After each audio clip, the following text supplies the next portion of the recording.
After years of anticipation, multiple trailers and betas, Street Fighter 6 is finally here.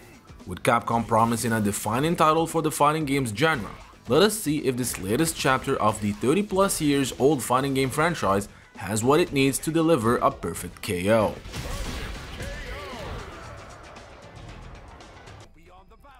The release of Street Fighter V back in 2016 came with a large number of complaints at the barebone experience that game provided in its infancy. Looking at the initial package of Street Fighter VI, it is clear that Capcom has learned its lesson. Launching Street Fighter VI will greet you with the three main portions of the game: the World Tour, the Battle Hub, and the Fighting Ground. Each of these modes are so vast and developed that they might need a review video for each one of them. But before we talk about each of these massive modes, let's look at the visual presentation of Street Fighter VI. Since the game's reveal trailer, it became apparent that Capcom is going for an urban, graffiti-heavy inspired style. While many question this odd inspiration, for long fans of Street Fighter, the art direction looks similar, as it is inspired by the first game in the series, the 1987 Street Fighter I, a game that is pretty much forgotten by most. Whether it is the stages, select screen, or menus, the new style brings forth the street aspect in Street Fighter and blends well with the game's new, insanely detailed graphics. Instead of Capcom relying on a new engine or the famous and tried Unreal Engine, Capcom has decided to use their own RE engine, the same one used for the Resident Evil series, Devil May Cry, and other Capcom 3D action games. The result gives us a never-before-seen realistic look at the Street Fighter characters.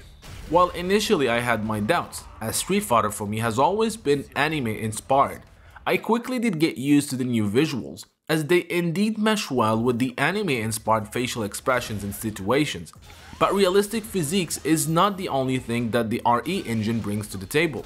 Looking at Street Fighter 6 in motion, you cannot help but feel impressed at the level of details each character shows in the game. As the characters engage in intense battles, you can literally see drops of sweat gliding along their skin, muscles tightening up with each exertion, and delicate bluish bruises forming as the characters beat each other to a pulp.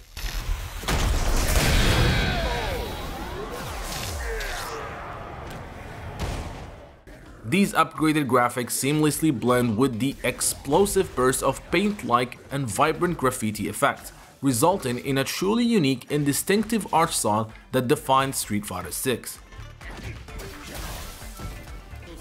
In terms of characters, Street Fighter VI launches with 18 fighters, with more to be added as DLC. The current roster includes all the original 8 Street Fighter II characters: Ryu, Ken, Guile, Chun-Li, Zangief, Blanka, Dalsim, and Honda, and then adds 2 more from Super Street Fighter 2, Kami and DJ, as well as the Street Fighter 4 fan favorite Juri. And returning from Street Fighter V is Luke, who's the new protagonist of Street Fighter 6.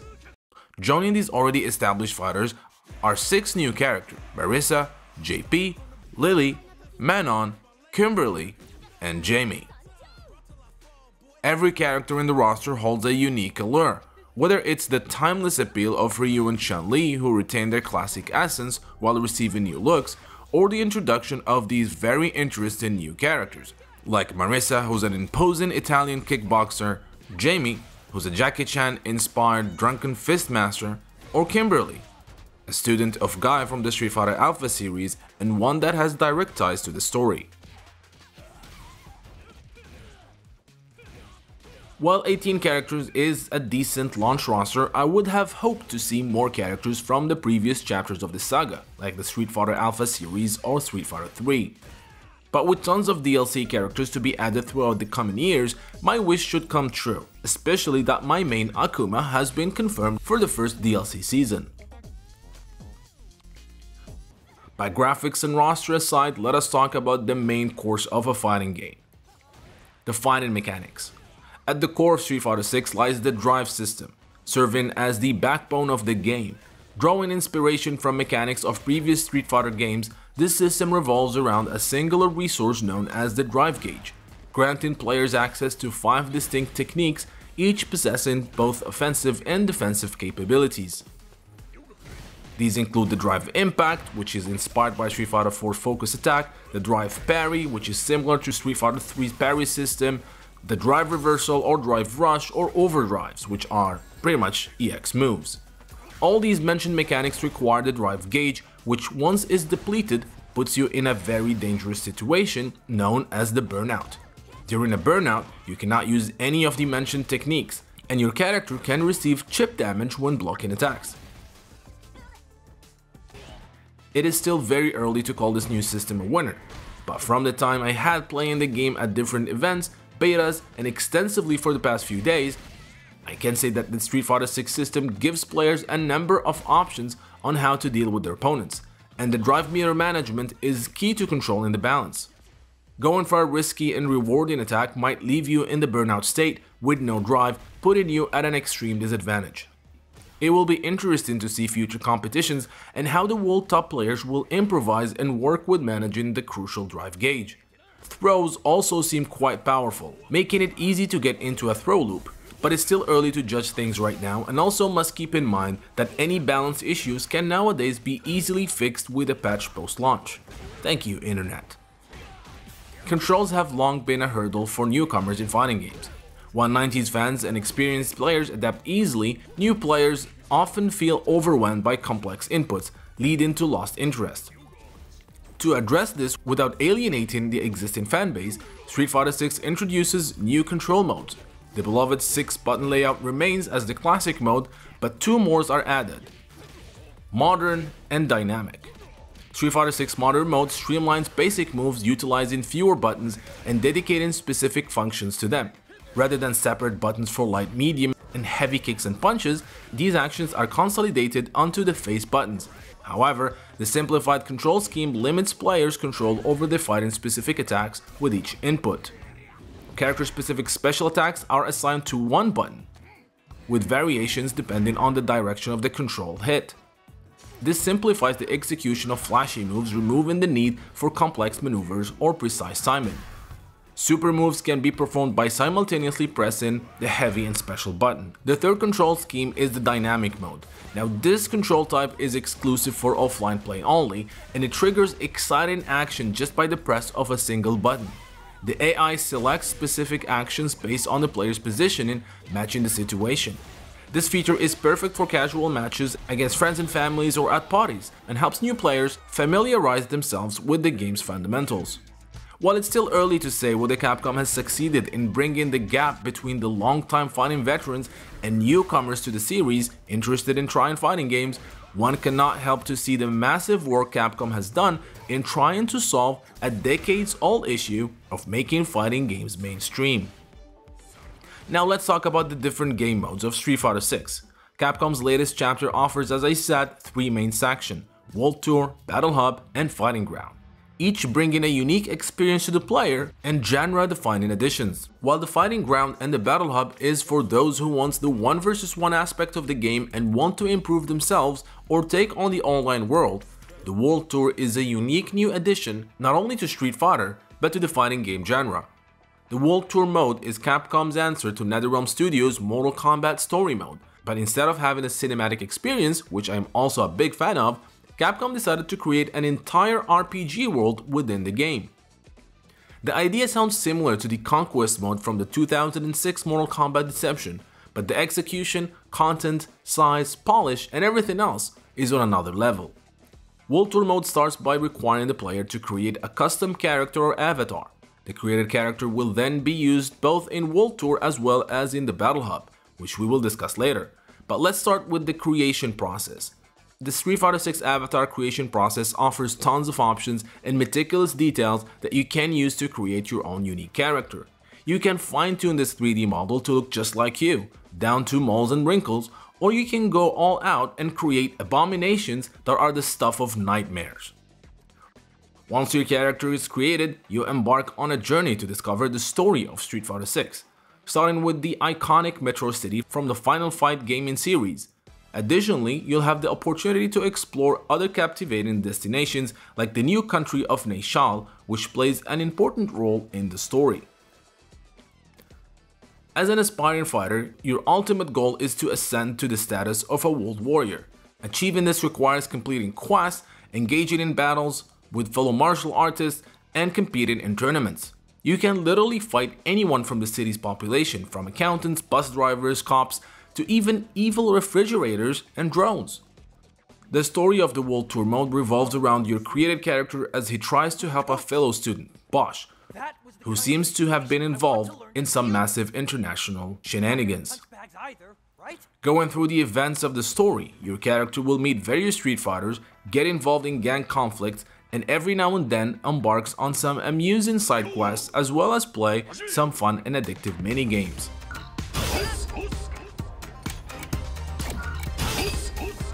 The gameplay seamlessly transitions between immersive exploration and intense one-on-one battles. Some encounters even present specific objectives that, when accomplished, yield enticing rewards and in-game currency. The World Tour mode offers a day-night cycle, with certain missions and characters being only available at night, like certain gang members for example, and there's also a whole economy system where you earn fight money, or zennies, from fights and part-time jobs that you engage in. You can then use that money to buy clothes, usable items during battles, or foods. A world map lets you travel easily between multiple cities across the globe, and each one boasts familiar and unexpected faces. The character will need to find some of the Street Fighter cast and enrolls under them as a student to learn various techniques. You can mix and match various special attacks, like having Ryu's Hadouken with Guile's Flash Kick and Blanca's Roll. As you meet these iconic warriors, you are encouraged in creating a bond with them. This involves giving them gifts, sparring with them, and doing some quests for them. As these fighters open up to you, they start sharing stories from their past. And the amount of lore nuggets and tidbits is beyond anything I could have imagined. For example, I got to see Ryu struggle with using a smartphone and learn about emojis for the first time. While he also told me about how he always had trouble at airports for always wearing his karate gi and traveling barefoot during the Street Fighter 2 in 4 days, and how Chun-Li pushed him to buy clothes. For a fighting game lore fanatic like myself, this was so addictive and I found myself going back to each of these characters over and over again to learn more. Besides the lore information you get from talking to various Street Fighter characters, Metro City and Neishal, the two explorable cities in World Tour mode, offered tons of cameos. I run into Carlos from the Final Fight 2 game and had to fight him. And to my surprise, he actually has Carlos' special moves from the Final Fight game and not just some generic ones. Same goes for Retsu from the first Street Fighter game. The World Tour offer other locales like London, the Thunderfoot Tribe, Jamaica Beach, Italy's Colosseo, among others, as destinations to travel to. But these are just small locations to meet the characters and not explorable like Metro City and Neishal. Both cities that are vast enough to spend hours wandering around and talking or fighting citizens. Playing through this mode will also teach new players the game mechanics as well as fighting game's basics. Most of these are side quests that you can skip if you do not feel like hearing about what a reversal or cross-up is. I was absolutely amazed at how much lore, love, and care went into the World Tour mode, and also at how long it is. Doing only the main quest and about 20% of the side ones, I finished the game in about 22 hours, and I have not met all the Street Fighter 6 cast yet. Judging by that, for fans who want to do all the main and side quests and meet all the characters, they should expect around 30 hours of gameplay, which is massive for a mode in a fighting game. When the Street Fighter 6 developers said they were inspired by Shenmue, they were not exaggerating, as this feels like a standalone game and a mixture of Shenmue and the Yakuza games. I would love to see Capcom support World Tour post-launch with more cities to explore and more missions to do. This could be seen as the Street Fighter RPG many fans of the franchise always wanted to see. I have to add that I would have preferred to play as an established character rather than create your own, but I had so much fun learning about the Street Fighter cast and getting some exclusive art doing so that after a couple hours I did not really mind. The second available mode is Battle Hub. The Battle Hub is where online warriors will be spending the majority of their time. Street Fighter 6 Battle Hub takes online lobbies to a new level. The Battle Hub serves as a central hub for players to gather and connect with each other. It is an important mode in the game, as it offers various features and activities for players to enjoy. Using the custom avatar created in World Tour, you can meet up with other players and access the Fighting Ground online features. The Battle Hub floor is full of exciting options, including regular and extreme battle cabinets for playing against other players, and a game center where you can play Capcom's classic arcade games. You can also customize your avatar at the Hub's shops and enter tournaments through the event counter. Players can communicate with each other using emotes and chat. You can even test your avatar skills in online matches, which is guaranteed to offer a fun experience. The way this mode is made is destined to keep new and old players invested in a game and the online progression. It is worth to mention that players who just want traditional lobbies can opt for them in the fighting ground rather than match up using the Battle Hub. We cannot talk about online play without talking about the netcode. And long answer short, the netcode is solid and probably the best netcode experience I have ever seen. Street Fighter 6 uses rollback netcode with crossplay. This makes anyone with the game, regardless of the platform they're using, able to play against each other. The netcode is so great that playing cross-country and cross-continent has never been this smooth. And in fact, Capcom believes so much in the Street Fighter 6 netcode that the majority of the Capcom Pro Tour 2023 qualifiers are actually online only. The main offline fighting mode for Street Fighter 6 is Fighting Ground. This mode is where you get your straight-to-the-point battle fix, and by itself feels like what Street Fighter 6 would have been if Capcom decided to just offer a normal, complete fighting game experience, with an arcade mode, local and online multiplayer, character trials, and the newly introduced fun extreme battles, as well as the new guide and tutorial mode. The arcade mode offers some cutscenes in the start and end of each character's playthrough, with a 1 or 2 bonus stages in between. The cutscene stories do add to the developing story that starts in the World Tour mode. A very exhaustive training mode is included as well, and much like every mode in Street Fighter 6, brings something new and useful to the table, like the frame viewer option, which allows you to see how many frames each move takes. Previous fighting game guides usually focus on the game's gameplay system, with some games teaching you the basics of specific characters like in Mortal Kombat 11. But Street Fighter 6 takes this to a whole new level. The system guide goes in depth about the core mechanics of fighting games and the game's roster. If you chose to skip the World Tour mode, you can still learn all the basics such as controls, drive mechanics, and basics like cross-ups and frame advantage, footsies, etc. from the main guide. This is an unprecedented learning experience that will benefit both old and new fans to the genre. Character guides, on the other hand, explain each character in great details, including their advantages, disadvantages, different special moves, properties, as well as different strategies you can use in battle. Trial combos are also available for players who want to perfect their designed character. The trial menu is split between beginner, intermediate, and advanced, giving players of all levels something to learn and practice. Fighting Ground also offers Team Battle, a bit similar to the King of Fighters series, and Extreme Mode. The latter is a fun side mode where you fight your opponent in a hazardous stage, whether that means a raging bull is running towards you every now and then, or exploding balls are thrown around that you need to avoid or send them to your opponent for an explosive result. Playing through all these modes unlocks tons, and I mean tons of artwork. And speaking of art, Street Fighter 6 offers an art gallery where you can watch all the unlocked cutscenes, whether from World Tour mode or the different modes like Arcade or Battle Hub. The last thing I want to talk about is the music, and this is where I felt let down. Street Fighter has always been known to offer captivating themes and tunes that would make any music or game fan humming them for years after the release. With Street Fighter 6, Capcom decided to move away from the iconic character themes made in Street Fighter 2 and then remixed for subsequent releases. While I appreciate Capcom trying to bring something new, I personally feel that the result is lacking. The themes, beside 2 or 3 of them, are just not memorable and not as iconic nor exciting as the Street Fighter 2 themes.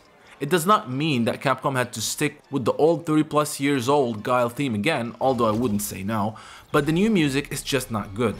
Hopefully Capcom will add a jukebox feature currently available for World Tour and training, and make players decide which music they play during their battles.